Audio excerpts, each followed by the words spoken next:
في كل بيت في مراية، وورا كل مراية في وش. بس مش دايما الوش اللي بتشوفه هو وشك الحقيقي. في انعكاسات بتتأخر، وفي عيون بتتحرك قبلك، وفي همس بيطلع من الإزاز بيقولك أنا كنت مكانك قبل كده، والنهاردة دورك جه. الليل على قناة بلاك سيجنال هنحكي لك حكاية الوش اللي بيتبدل، والانعكاس اللي قرر يعيش بدل صاحبه. جهز نفسك وافصل النور، لأن أول ما تبص في المراية ممكن تكون بداية الوش الأخير. التحقيقات بدأت الساعة 6 الصبح، لما بلغوا عن جريمة قتل في فندق قديم في وسط البلد. الضحية راجل في الخمسينات اسمه جمال فوزي، مدير سابق في بنك، لابس بدلة نظيفة جدا، بس مفيش ولا نقطة دم بره الجرح اللي في رقبته. الغرابة ان كل كاميرات الفندق اتقفلت في نفس الدقيقة اللي اتقتل فيها. المحقق آدم مسك القضية. أول ما دخل الأوضة شاف حاجة غريبة جدا على المراية، مكتوب بالروج جملة واحدة: الوش اللي شفته مش بتاعي. الفندق كله كان فاضي ما عدا 3 نزلاء، لكن التلاتة قالوا نفس الجملة لما اتسألوا: أنا ما شفتش حد غير الراجل اللي بيشبهني. آدم اتوتر، قرر يشوف التسجيلات اللي قبل ما الكاميرات تفصل. ظهر جمال داخل الأسانسير، وورا منه واحد نسخة طبق الأصل منه، نفس البدلة، نفس الملامح، حتى نفس طريقة المشي. التحليل الجنائي أكد إن البصمات اللي على السكينة بصمات جمال ذات نفسه، كأنه قتل نفسه، بس الزاوية بتاعت الجرح مستحيلة تبقى زاوية واحد من البشر يقدر يجيبها. آدم ما نامش يومها، فضل يقلب الصور والمشاهد في دماغه، وفجأة وهو بيتفرج على المراية في المكتبة لمح حاجة: وش جمال وراه مبتسم، والجملة دي بتتكتب على الإزاز من جوه: الوش اللي شفته بقى وشك دلوقتي. تاني يوم لقوا المحقق آدم ميت في المكتبة بنفس الطريقة، والمراية مكتوب عليها الدور على اللي بيقرأ. بعد موت المحقق آدم القضية اتقفلت رسميا على إنها انتحار غامض، لكن في واحدة كانت مش مصدقة. المحققة سارة زميلته كانت شايفة إن كل حاجة حوالين القضية دي مش طبيعية. كل الضحايا ليهم نفس العلامة، اتقتلوا من غير مقاومة. كاميرات بتقف فجأة، ومراية في الأوضة مكتوب عليها نفس الجملة الغريبة. سارة بدأت تربط بين الحالات، ولقت 7 جرائم بنفس الطريقة في سنين مختلفة في محافظات متفرقة. والأغرب إن في كل مرة كان في شخص بيظهر في الصور بعد الحادثة وشبه الضحية تماما، لكن ملامحه مختلفة سنة صغيرة، كأنها نسخة جديدة منه. سارة كانت بتراجع الأدلة في بيتها بالليل، لما فجأة لمحت في المراية اللي قدامها انعكاسها بيتنفس بسرعة أكتر منها. اتجمدت مكانها، قربت من المراية خطوة. الانعكاس اتكلم الأول وقال بصوتها: الموضوع مش جريمة، دي عملية استبدال. المراية بدأت تتشقق من النص، وصوت همس بدأ يملى الأوضة: كل مرة بنبدل وش بنعيش من جديد. سارة حاولت تجري، بس نور الشقة انطفى فجأة، ولما النور رجع المراية كانت فاضية، مفيش انعكاس. هي بصت حوالين نفسها مرعوبة، لكن لقت صورة على المكتب عليها وشها ومكتوب تحتها بخط دم: الوش الجديد تم تسجيله. التحقيق اللي بعدها أكد إن سارة اختفت تماما، لكن بعدها بأسبوع ظهرت موظفة جديدة في الاسم اسمها ليلى.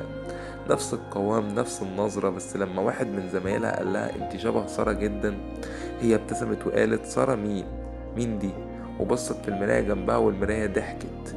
بعد اختفاء سارة وظهور ليلى، الاسم كله بدأ يحس ان في حاجة مش طبيعية فيه. عينيها ساعات بتلمع في الضلمة، وساعات صوتها بيتغير فجأة، كأن حد بيتكلم من جواها. في يوم وهي قاعدة في المكتب بالليل دخل عليها أمين شرطة وقال بهزار: انتي لسه هنا؟ الناس بتقول المكتب ده مسكون من أيام المحقق آدم. ابتسمت ليلى وقالت: آدم هو هنا بس مش دايما بيبان. ضحك، لكن لما بص في المراية اللي وراها شاف آدم واقف فعلا مبتسم بنص وش متشوه، نصه زي ما هو والنص التاني مزيف. ولما لف بسرعة ملقاش حد. ليلى بدأت تفقد السيطرة على نفسها. في التسجيلات الكاميرات كانت بتظهرها قاعدة، بس كل شوية وشها بيتبدل لوش ضحية من اللي ماتوا قبل كده. مرة جمال، مرة سارة، ومرة حتى الطفل اللي اتقتل من 5 سنين. التحقيقات كشفت حاجة مرعبة، كل جريمة من السبعة اللي قبلها حصلت في مكان كان فيه مراية مكسورة وفيها أثر دم قديم، وفي كل مرة بعد الجريمة المراية بتختفي. ليلى بدأت تسمع أصوات بالليل، أصوات كل الناس اللي اتبدلت وشوشهم، كانوا بيقولوا كلهم نفس الجملة متداخلين سوا: كل وش ليه وقت ووقتك جه. وفي آخر تسجيل فيديو ليها في الكاميرا ظهرت واقفة قدام مراية وبصت فيها وقالت: أنا مش عايزة أبدل، بس هو اختارني. وبعدين المراية سحبتها كلها جوه زي دخان بيتشفط. في فراغ بعد الحادثة بأيام المبنى اتقفل رسميا للتحقيق، بس العمال اللي راحوا ينظفوا المكان قالوا إن في مراية جديدة ظهرت في المكتب وعليها مكتوب بخط أحمر: الوش اللي بيقرأ جاهز للاستبدال. أنا اسمي مروان، أو كنت مروان، مش عارف دلوقتي أنا مين بالظبط. كل اللي فاكره إن صحيت في مكان كله سكون، كأنك محبوس جوه الهوا، قدامي ضلمة بس فيها عمق غريب، زي مراية مكسورة بتعكس كل حاجة إلا أنا. حاولت أتحرك بس جسمي تقيل كأنه مش جسمي، وفجأة شفت الوش بتاعي قدامي واقف بيبصلي من ناحية تانية من الإزاز، وشبهي بس مبتسم وبيقول: أخيرا جيت، كنت مستنيك. بدأ يحكي لي حاجات، قال إن كل اللي بيبدلوا وشوشهم ما بيموتوش، وما بيتحولوا لصدى، صوت، صورة، ظل، محبوسين جوه المراية لحد ما بيجي وش جديد. كنت سامع صريخ حواليا وشوش كتيرة بتتكلم ورا بعض، كل واحد بيقول اسمه القديم: أنا سارة، أنا جمال، أنا آدم، أنا كنت مروان. لكن الأغرب إن في صوت بينهم مش زي الباقيين، كان هادي وثابت بيقول: أنا الأول وأنا اللي بختار. بدأت المراية تتهز وشفت من بعيد أوضة فيها بنت قاعدة قدام المراية بتصرخ، وشي بدأ يظهر وراها في الانعكاس. حاولت أصرخ وأقول لها تبعد، لكن صوتي مطلعش، وإيدي اتحركت من جوه الإزاز من غير ما أقدر أتحكم فيها. كل وش جديد حياة جديدة، بس الروح القديمة بتفضل تتفرج. دلوقتي أنا بشوف كل الناس اللي بتقف قدام المراية ووشوشهم، خوفهم، أسرارهم، بستنى اللحظة اللي تختار فيها المراية مين فيهم هيبقى مكاني المرة الجاية.